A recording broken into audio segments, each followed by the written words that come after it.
Halo semuanya, pada kesempatan kali ini kita akan belajar mengenai bagaimana cara mengenali kardiak tamponade melalui pemeriksaan radiologi. Video pembelajaran ini disusun oleh Fanya Sasikirana dan Salsabila Nur Azizah Sultan di bawah bimbingan Dr. Dini Rahma Erawati, spesialis radiologi konsultan. Tujuan pembelajaran dari video ini meliputi yang pertama, mengetahui pengertian dari kardiak tamponade, yang kedua, mengetahui gambaran radiologi dari kardiak tamponade, dan mengetahui tata laksana awal dari kardiak tamponade. Pada suatu hari, terdapat laporan dari Public Safety Center bahwa telah terjadi kecelakaan yang melibatkan dua mobil. Terdapat satu korban laki-laki berusia 29 tahun yang merupakan pengemudi dari mobil merah. Korban dibawa ke IGD rumah sakit menggunakan ambulans untuk mendapatkan pertolongan segera. Pasien mengeluhkan adanya sesak nafas dan nyeri dada sejak 30 menit sebelum datang ke IGD. Dari pemeriksaan fisik didapatkan kesadaran kompos mentis dengan GCS 456, tekanan darah 80/40 mm hidrogram, nadi 105 kali per menit, laju nafas 30 kali per menit, dan saturasi oksigen 98% on room air. Dari pemeriksaan head to toe, didapatkan adanya peningkatan JVP atau jugular venous pressure, kemudian inspeksi pada area torak didapatkan adanya memar, dan dari auskultasi ditemukan adanya suara jantung yang menjauh. Kemudian, pasien dilakukan pemeriksaan ronsen dada dan didapatkan hasil dengan gambaran seperti ini. Kira-kira kenapa ya pasien ini? Mungkinkah mengarah ke kardiak tamponade? Kalau iya, kira-kira pemeriksaan penunjang apa saja yang bisa dilakukan? Untuk menjawab pertanyaan tersebut, kita jelaskan dulu ya terkait kardiak tamponade. Apa itu kardiak tamponade? Sebelumnya, kita harus tahu dulu istilah efusi perikard. Efusi perikard adalah penumpukan cairan abnormal dalam ruang perikardium yang lama-kelamaan akan menyebabkan terjadinya kardiak tamponade. Kardiak tamponade terjadi ketika akumulasi cairan pada ruang intraperikard telah melebihi tekanan ruang jantung. Apa sih etiologi kardiak tamponade? Nah, etiologi kardiak tamponade terbagi menjadi dua, infeksi dan non-infeksi. Untuk infeksi bisa disebabkan oleh infeksi bakteri, virus, fungi, maupun infeksi parasit.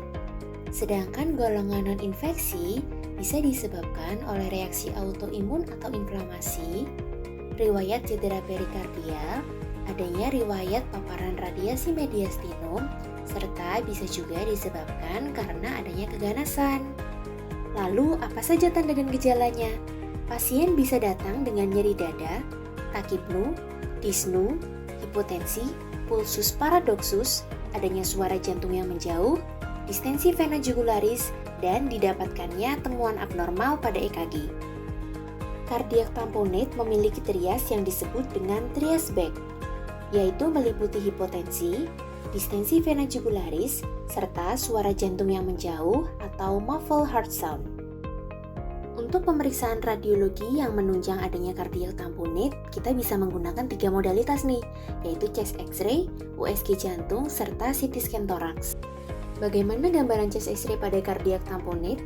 Sebelumnya, kita amati dulu gambaran chest X-ray yang normal. Kemudian, kita bandingkan dengan chest X-ray pasien yang mengalami kardiak tamponade. Terlihat bukan perbedaannya?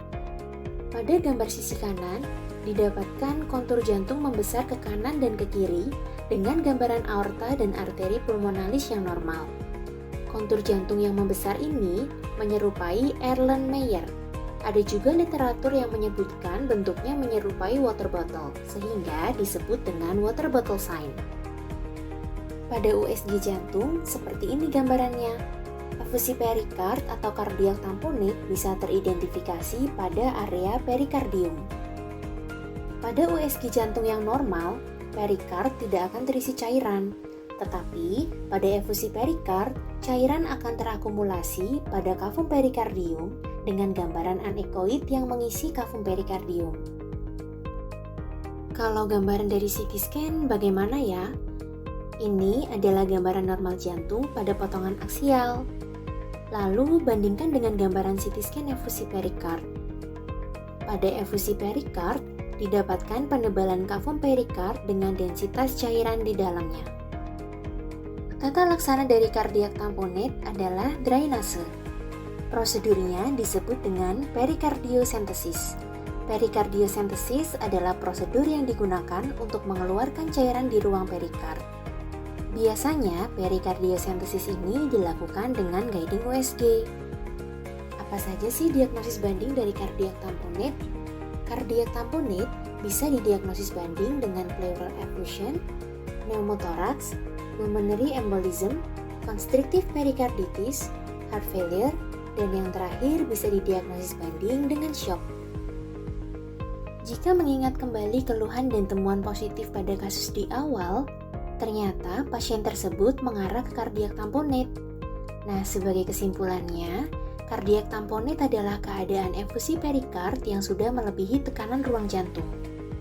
Gambaran radiologi dari chest X-ray didapatkan Erlenmeyer atau water bottle sign.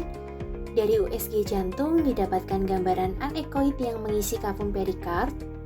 Dan dari CT scan didapatkan penebalan kavum perikard dengan densitas cairan di dalamnya. Poin yang terakhir terkait tata laksananya bisa dilakukan perikardiosentesis. Berikut adalah daftar referensi yang kami gunakan. Sekian yang dapat kami sampaikan, terima kasih atas perhatiannya.